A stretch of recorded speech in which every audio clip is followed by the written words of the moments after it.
Senhor Jesus, pela tua misericórdia, Pai, eu te peço que o Senhor nos conduza nesse momento, continue nos conduzindo até onde o Senhor quiser nos levar. Nós, nesse momento, estamos tirando o pé do chão para que a gente não atrapalhe aquilo que o Senhor quer fazer através de nós e em nós, Pai. Pela tua misericórdia, nos ajude, Pai. Em nome de Jesus, Senhor. Amém. Amém.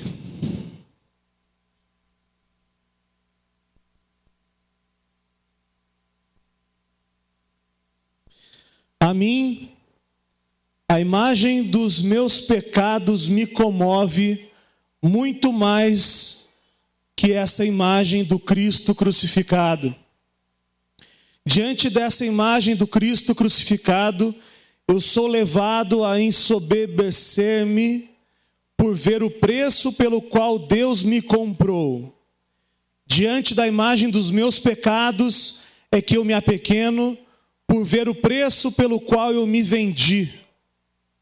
Por ver que Deus me compra com todo o seu sangue, eu sou levado a pensar que eu sou muito e que eu valho muito. Mas quando eu noto que eu me vendo pelos nadas do mundo, aí eu vejo que eu sou um nada, que eu valho nada. Quando eu percebo na minha vida o quanto eu abro mão da vontade de Deus para fazer a minha vontade, e o quanto que eu me vendo para fazer aquilo que eu quero e não aquilo que o Senhor Jesus quer, eu percebo que eu não valho nada, que eu não sou nada. E o título da nossa reflexão de hoje é: eu estou cansado de ser eu. Eu não sei você, mas eu estou cansado de ser eu. Eu não aguento mais ser eu, irmão. E a Bíblia diz que vai ter um dia que eu não vou mais ser eu. Na verdade, eu vou ser eu, mas transformado. E é esse dia que a minha avó experimentou hoje e que nós experimentaremos todos juntos, seja na nossa morte, seja no arrebatamento. Amém? Está preparado? Está preparado para a gente se relacionar uns com os outros sem a influência do pecado? Já pensou nisso? Já pensou o que é fazer um hippie? Sem ciúme, sem os sentimentos da carne? Já pensou nisso? Já pensou o que é se relacionar com alguém sem inveja, sem nenhum pingo de vaidade? Mas imaginou o que é isso? E nós viveremos eternamente isso. É pouco para você? Como diz o pastor Eros, para você pode ser pouco, para mim é tudo. Estar nesse dia onde o Senhor transformará o nosso corpo, esse corpo decadente. Eu falei igual o Munhá agora, quem lembra do Munhá? Transforme esta imagem decadente em Munhá. Quem não sabe não tem problema nenhum. Mas esse dia que Deus transformará, Efésios diz isso, este corpo num corpo glorioso, nesse dia os nossos olhos vão ver de fato as coisas como elas realmente são. E o que a gente sempre chamou de vida, a gente vai perceber que na verdade era morte. E aquilo que a gente sempre achou que era morte, na verdade é vida. E é o comecinho do resto da eternidade, que eu não tenho a menor ideia de quanto tempo é isso. A Bíblia fala que eternidade é mais do que dias que não acabam. Eternidade é uma experiência que não tem tempo. Esse é o nosso estado, será vivermos eternamente contemplando o Senhor, nos relacionando uns com os outros, lembrando desses dias aqui, que nós cremos que nós vamos lembrar. Vamos lembrar daquela... Lembra aquela vez, Nicolas? Lembra? Você fez aquele solo que você errou, você lembra? A gente vai dar risada de tudo isso. O livro de Romanos, Paulo, ele vai desconstruindo as nossas falsas convicções sobre o Evangelho, sobre a vontade de Deus. Sou apaixonado por Romanos e, se o Senhor permitir, ano que vem a gente vai entrar nos RIPs estudando Romanos. Quem gosta da ideia, diga amém. Vai ser muito louco isso. Muito tenso, mas vai ser muito legal. Se a gente olha até a sequência que Paulo escreve o livro de Romanos, é por um motivo. Paulo começa no capítulo 1 desconstruindo a ideia de que existem pessoas no mundo que nunca ouviram falar de Deus. Paulo começa dizendo que até o índio, até o esquimó,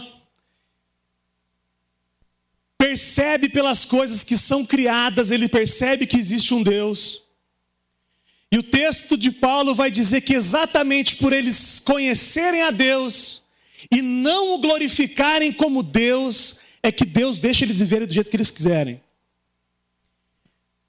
E isso não é só uma experiência dos índios e esquimós, é uma experiência nossa também. Porque nós confirmamos isso todos os dias na nossa vida. Nós que conhecemos a Deus, muitas vezes nós vivemos como se Ele não existisse. Tendo conhecido a Deus, não o glorificaram como Deus. Capítulo 2, capítulo 2, ele vai dizer que nenhuma religião leva a Deus. Paulo vai dizer no capítulo 2 de Romanos, não é que todos, alguém já ouviu isso? Todos os caminhos levam a Deus? Sempre quando eu ouço isso, é uma boa dica para vocês, os líderes de hippie. Não, porque sabe o que é, né? O que importa, essa frase, o que importa é o amor, né, Lucas? É caridade, o que importa é fazer o bem, né? Sempre essa frase. Oi? É sempre a mesma frase. E eu falo assim, eu posso expandir um pouco mais essa ideia? Não é que todos os caminhos levam a Deus, é que nenhuma religião leva a Deus. Nem ser evangélico leva a Deus, nem ser católico, ser espírita, ser judeu, ser corintiano. O Davi, fala alto, por favor, a gente treinou, fique em pé, por favor. Wake up, please. Fique em pé, diga, faça a sua saudação à igreja. Bem alto. Vai, Corinthians.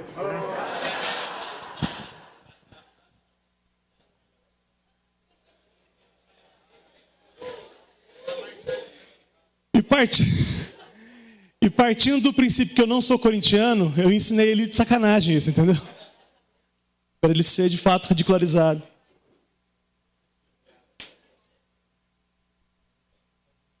Ok? Voltando. Capítulo 2 de Romanos vai dizer, nenhuma religião leva a Deus.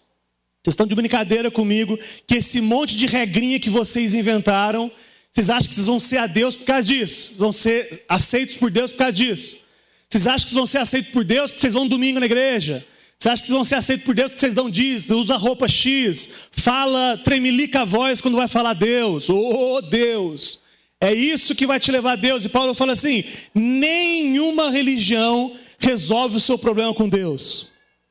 E aí Paulo no capítulo 3, ele fala assim, só que é um pouco pior do que você pensa. Nenhuma religião leva a Deus, e deixa eu te falar, você não é bom, você é mau. Capítulo 3, Paulo gasta quase ele inteiro dizendo, você não vale nada, mas eu gosto de você não.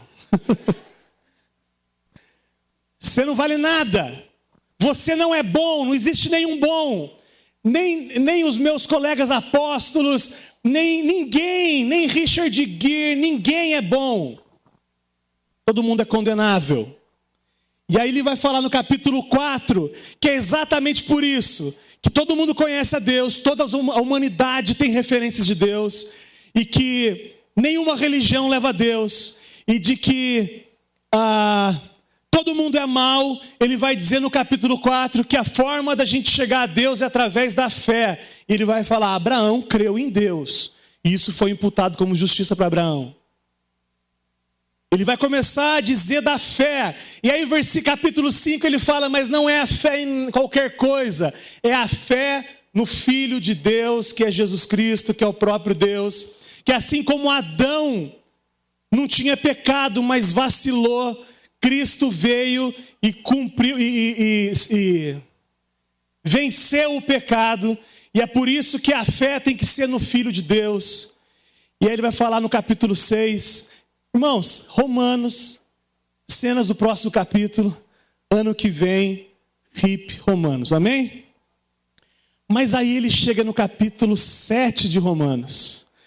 Um homem que já entendeu tudo, capítulo 6 ele falou da graça de Deus, que transformou ele, etc.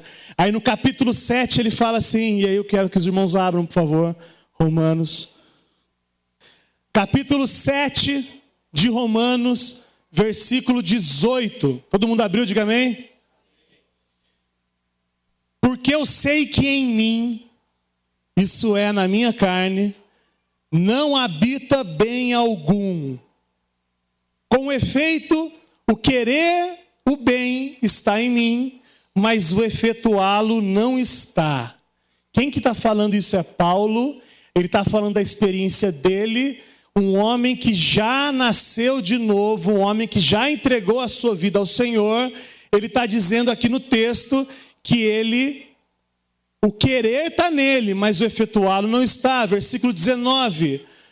Pois não faço o bem que quero, mas o mal que eu não quero, esse eu pratico. Ora, se eu faço o que não quero, já não faço eu, mas o pecado que habita em mim. Acho então esta lei em mim, que mesmo querendo eu fazer o bem, o mal está comigo. Porque segundo o homem interior tenho prazer na lei de Deus, mas vejo nos meus membros outra lei, guerreando contra a lei do meu entendimento e me levando escravo à lei do pecado que está nos meus membros. Miserável homem que sou, quem me livrará do corpo dessa morte? Você está querendo dizer então, Ricardo Batata, que Paulo, um homem regenerado, que já discursou sobre todos esses fundamentos da fé, ele chega agora para mim e para você e está dizendo assim: dentro de mim existe uma força que guerreia contra a minha vontade espiritual, e eu vejo uma... O que é isso? Uma pressão, uma treta, mano. Corinthians.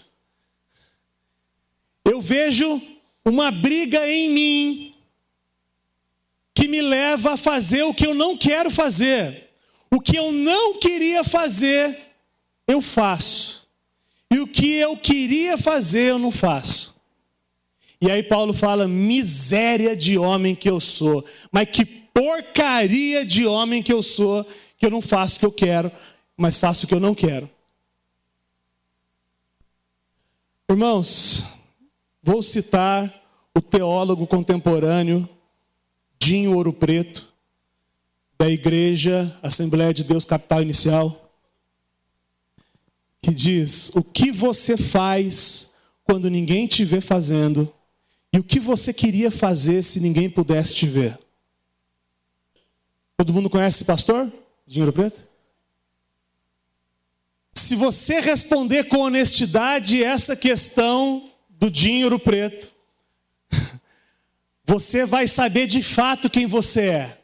Marcelão, o que você faz quando ninguém te vê fazendo? Esse é você, Marcelão. Não precisa responder para mim, responda para você. Ou o que você queria fazer se você fosse invisível? O Dirceu compartilhou... Não vou me falar. Se você fosse invisível, o que você faria? Você entraria no banco? Boa. Você entraria no banheiro das meninas? Você ia ouvir a conversa daquela sua inimiga? Responda essa pergunta e ele vai tratar do que você é de verdade. E Paulo está dizendo que depois que ele creu e que depois que eu e você nós cremos, existe uma guerra dentro de nós entre aquilo que a gente faz e aquilo que a gente queria fazer. E eu quero ser honesto com você, irmãos. Eu estou cansado de ser quem eu sou. Eu estou louco para ser logo o que eu queria ser. Aliás, eu estou louco para ser logo o que Deus quer que eu seja. Você também? Martin Luther King disse: eu não sou o que eu queria ser, eu não sou o que eu gostaria de ser, mas graças a Deus eu não sou mais o que eu era. Alguns teólogos vão dizer que essa expressão, quem me livrará do corpo dessa morte, era que nessa época existia uma pena de morte, da qual se eu matei alguém, se eu matei o Nicolas, eu seria obrigado a arrastar o corpo do Nicolas até que eu morresse contaminado pelo corpo do Nicolas. Alguns teólogos vão dizer que é disso que Paulo está falando. Paulo está falando, quem me livrará do corpo dessa morte até quando eu vou ter que arrastar esse monte de carne podre que eu sou e que você é? Até quando eu vou ser influenciado pelo pecado? Até quando o diabo vai ter ação sobre as minhas atitudes? Até quando ele vai me influenciar a fazer coisas que eu não queria fazer? Paulo está revoltado com ele mesmo, assim como eu muitas vezes fico, eu acho que você também. Caramba, eu não aguento mais ser assim. Eu estou falando daquilo que você não suporta mais em você. Eu estou falando daquilo que você tem vergonha de lembrar que você é. Eu estou falando daquilo que você tenta esconder e às vezes não consegue. Eu estou falando desse corpo podre que você ainda arrasta, que ainda é influenciado pelo pecado e que te leva a cometer coisas que você não gostaria mais. Só eu, você também, queria que esse corpo já fosse transformado logo. E aí o último versículo do capítulo 7. Diz o quê? Graças a Deus por Jesus Cristo, nosso Senhor, de modo que eu mesmo com o entendimento sirvo a lei de Deus, mas com a carne, a lei do pecado. Se o versículo parasse aqui, se o texto bíblico acabasse aqui, poderia te sugerir a ideia de que não tem problema pecar, porque eu, com o meu pensamento, eu queria fazer o bem, então estou tranquilo, e minha carne continua pecando, e aí está tranquilo. Se acabasse aqui, mas a Bíblia não foi escrita em versículos e capítulos. E o capítulo 8, versículo 1, abram, muda a página aí. Portanto, o que significa portanto, irmãos? Baseado nisso tudo que a gente falou agora, portanto, nenhuma condenação há para os que estão em Cristo Jesus, que não andam segundo a carne, mas segundo o Espírito. Querido, a condenação não existe sobre nós, porque o Espírito Santo de Deus vem e Ele está trabalhando no nosso coração. Está trabalhando no seu também? A condenação não existe mais, porque Jesus pagou a dívida. Os pecados passados, os pecados presentes e os pecados futuros foram pagos. Não existe mais culpa sobre o pecado. Aí você vai falar, então eu posso continuar pecando. E aí Paulo fala, absolutely not. Claro que não.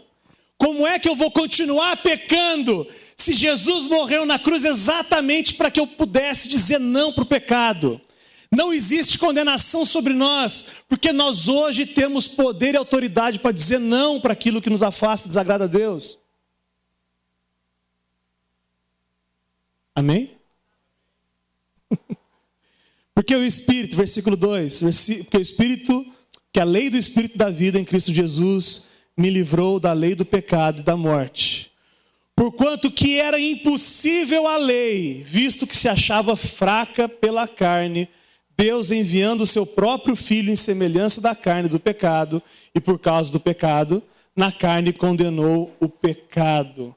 Aquilo que era impossível à lei, aquilo que a sua antiga religião não podia te entregar, era impossível as regrinhas que a sua antiga religião inventou, era impossível te salvar através delas, porque mesmo nas leis que a sua religião inútil Eu estou falando de evangélico também, fique gravado isso. Eu estou falando da inutilidade das religiões de uma forma geral. Até as leis inúteis que as suas antigas religiões, as nossas antigas religiões nos ensinaram, até essas regrinhas a gente não conseguia cumprir.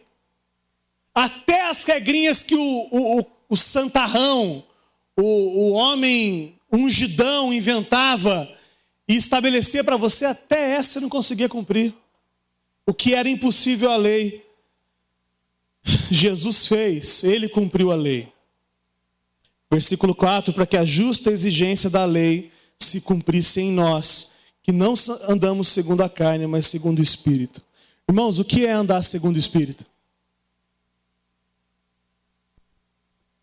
O que é andar segundo o Espírito? Que o texto está dizendo que aqueles que foram salvos por Jesus andam.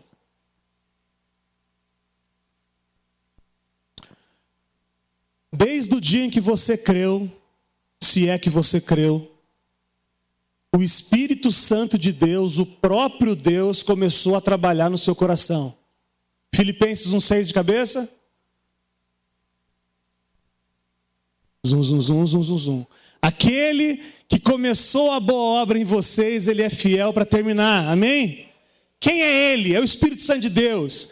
Desde o dia em que você creu, o Espírito Santo de Deus começou a fazer uma obra na sua vida.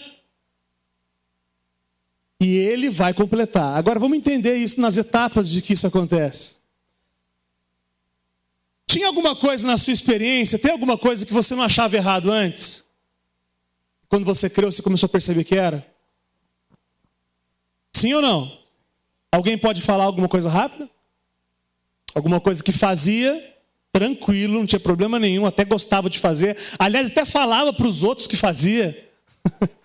E depois que você creu, você começou a achar esquisito? Falar mal de pessoas, vocês estão sendo leves. Fofoca, vícios também. O que mais? Mentira.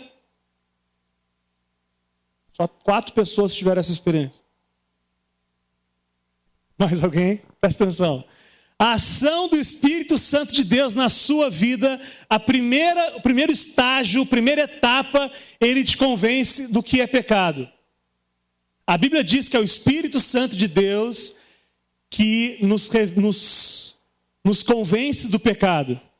Então, por exemplo, um exemplo bobo, qual vício que você falou? Cigarro. Por exemplo, eu fumava quantos maços? 2 maços por dia. Aí, tudo tranquilo. Aí eu creio, começo a caminhar com Jesus, e aí eu começo a perceber que eu devo fugir de tudo que me aprisiona, que me escraviza. E aí a primeira coisa que o Espírito de Deus faz é: você está escravo disso. Você está errado. Só que você não tem força para mudar. Então a primeira coisa que aconteceu na sua trajetória é: eu sei o que é errado, mas não tenho força para mudar. Foi assim com você também? Rapaz do céu, tantos pecados. Eu acho que eu sou mais pecador daqui então, porque isso para mim é tão claro. Primeiro estágio, ele mostra o que é pecado. Segundo estágio, eu não posso resolver. Ele me capacita a dizer não para aquilo que eu adoro fazer. Presta atenção. Eu adoro fazer, não sabia que era pecado, agora sei. Continuo fazendo, mas eu sei que é pecado. Segundo estágio, continuo gostando de fazer, adoro fazer isso, sei que é pecado e ele me dá capacidade para dizer não. Terceiro estágio, ele me dá nojo por aquilo que eu fazia antes. Irmãos, deixa eu falar para vocês, na minha vida, isso acontece em níveis diferentes, em pecados diferentes. Tem pecados na minha vida, tem coisas na minha vida que talvez eu ainda nem entendi que é pecado. E o Espírito vai me revelar que é pecado. Amém? É verdade isso. Se eu tenho feito alguma coisa que é pecado, o Espírito que habita em mim vai me revelar que é pecado. Mas eu sei que tem coisas que eu faço ainda e que eu não sei que é pecado. Não entendi assim ainda. Tem um monte de coisa que é pecado, eu sei que é pecado, eu gosto de fazer, mas o Espírito de Deus me dá poder para dizer não, amém? É com você assim também, Clebão? Tem coisa, é disso que eu estou falando. É disso, é isso que você gosta de fazer, mas que não faz mais, porque o Espírito me dá autoridade para dizer não. É só comigo ou com você também, Demetrios? Tem coisas que você gosta, né? Hã? Com certeza. E tem coisas da minha trajetória, na minha jornada, que eu fazia, gostava, não tinha força para falar não antes, mas hoje, além de ter força para dizer não, eu já nem gosto mais. Amém? Na nossa jornada, a gente vai perceber essa ação do Espírito Santo de Deus no nosso coração, nos conduzindo do que eu nem sei que é pecado, para o nojo do pecado. Tudo isso é uma ação de Deus. O próprio capítulo 8 de Romanos vai dizer mais para baixo, porque o tempo já está curto.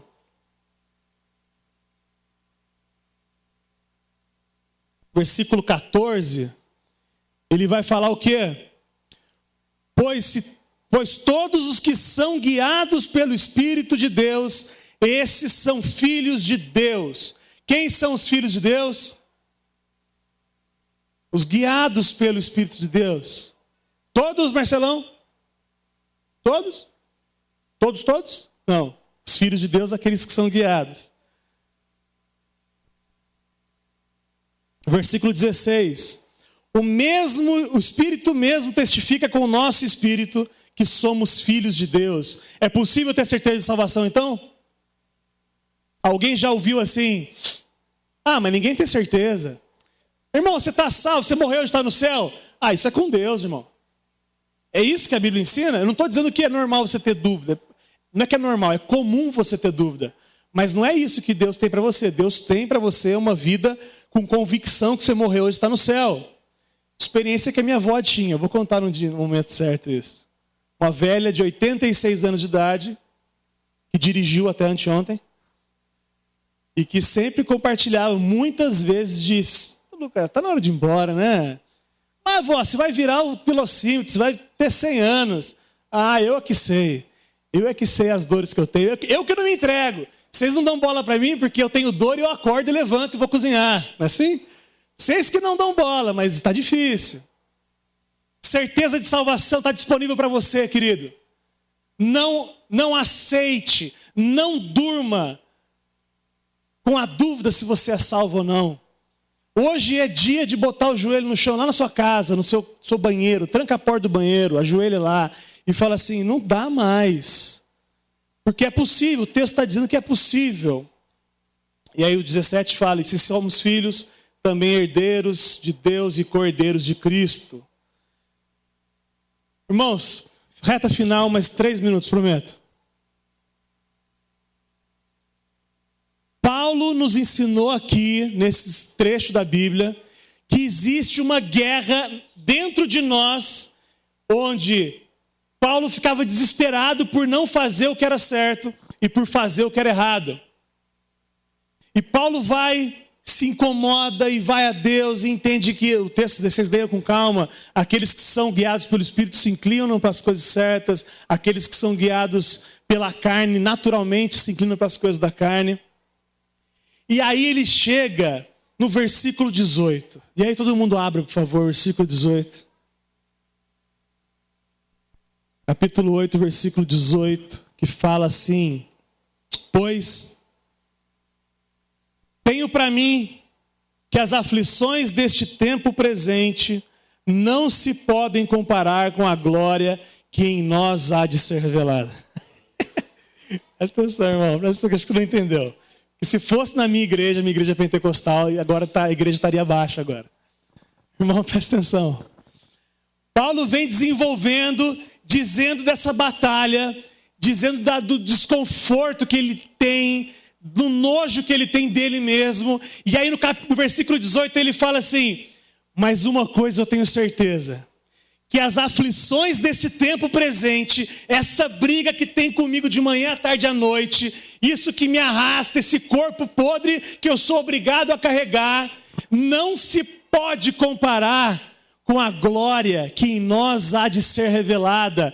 Porque eu sei que assim que o Senhor Jesus voltar ou eu morrer, esse corpo podre vai ser num piscar de olhos transformado, 1 Coríntios 15, no abrir e fechar de olhos, esse corpo vai ser transformado no corpo incorruptível e imortal. E aí, querido, não tem mais essa de pecado não, querido. Aí, Babal, força que nos aprisionava, força que nos incomodava, tchau para você, lero, lero, você não me pega. 1 Coríntios 15 fala isso, porque o anzol da morte é o pecado, que nos lembra que a gente é. Vai ter um dia, que a minha avó inclusive experimentou hoje, pegou o voo das 12h40, 12h30, e foi transformada, aquela casca que nesse momento está se apodrecendo lá no cemitério. Não tem mais nada a ver com o que ela é. Nesse momento as próteses já ficou tudo aqui, que ela tinha duas, uma em cada joelho. Está tudo aqui. E ela agora está correndo. Inclusive eu acho que está voando, mas essa é uma opinião minha. É que eu quero voar, então.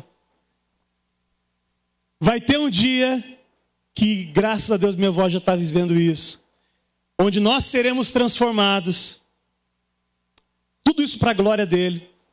E que nós viveremos de fato sem a influência do pecado. Até lá, ele nos dá autoridade para dizer não para aquilo que é errado. Nós que somos filhos de Deus, que somos guiados pelo Espírito Santo de Deus, até que a influência do pecado acabe, ele nos dá autoridade para dizer não. Amém, querido? Podemos viver uma vida santa que agrada a Deus. Agora, quando ele chamar de volta, quando isso que é corruptível se revestir de incorruptibilidade, aí o texto bíblico diz: tragada foi a morte na vitória. Onde está a sua bobona, o seu anzol? Leia lá, está escrito lá, bobona. Está lá. Amém, querido? Todas as religiões prometem benefícios para depois da morte. Presta atenção, não é verdade isso. Bota uma bomba, explode, vai ter 70 virgens te esperando. Sofra agora, use essa roupa, etc, etc, porque daí você vai ser salvo por isso. As religiões só prometem para depois da morte, porque não tem nada para entregar agora. O que o Evangelho de Deus, não é evangélico, o que o Evangelho de Deus nos propõe e nos capacita é viver essa vida abundante, acima da mediocridade já. É a vida eterna que começa agora, não é só depois da morte. A vida eterna que começou, usando o exemplo ainda da minha avó, 40 anos, 50 anos atrás, não sei. A vida eterna que começou para ela 50 anos atrás, quando ela creu. E agora foi só uma passagenzinha rápida. Ela está disponível para a gente agora. Se você ainda é escravo, joelho no chão. Senhor, não aguento mais ser assim. Me ajuda aí. 60 anos. Pai, 60 anos de fé. Ganhou do seu, pastor Eras. Ganhou de você. Um dia a gente vai contar a história. Amém, querido? Feche seus olhos, vamos orar por isso, pela graça de Deus. Senhor Jesus, vendo a exortação da tua palavra, nos mostrando que é sim possível viver uma vida dizendo não para o pecado, para aquilo que o Senhor já nos incomodou e nos mostrou que nós estamos errando. Nós estamos aqui para te pedir que o Senhor transforme nosso coração e nos capacite a isso, Pai. Que nós possamos viver uma vida real, afastada da religiosidade, uma vida com intimidade com o Senhor, Pai. Infelizmente não deu tempo para te tratar disso, mas o texto que nos diz paizinho, que nos permite chamar você de paizinho. Que nessa noite, Pai, seja um marco para aqueles que estão cansados de ser o que são. Para aqueles que estão cansados de ser escravo das próprias vontades. Que nessa noite o poder do Teu Espírito Santo venha sobre nós e quebre todas as correntes, Pai. Quebre todas as amarras que nos insistem em nos fazer andar errado. E nos possibilite dizer não. Viver uma vida acima da mediocridade. Em nome de Jesus, Pai. Nos capacite a isso. E que a gente possa levar essa mensagem da transformação para outras pessoas no nosso trabalho, na nossa faculdade, para os nossos amigos. Nos reconciliou e nos deu o ministério da reconciliação. Parafraseando, o Senhor nos libertou e nos liberta e nos deu o ministério da libertação também, levar isso para outras pessoas, Pai. Em nome de Jesus, nos ajude, Pai, pela Tua misericórdia. Amém.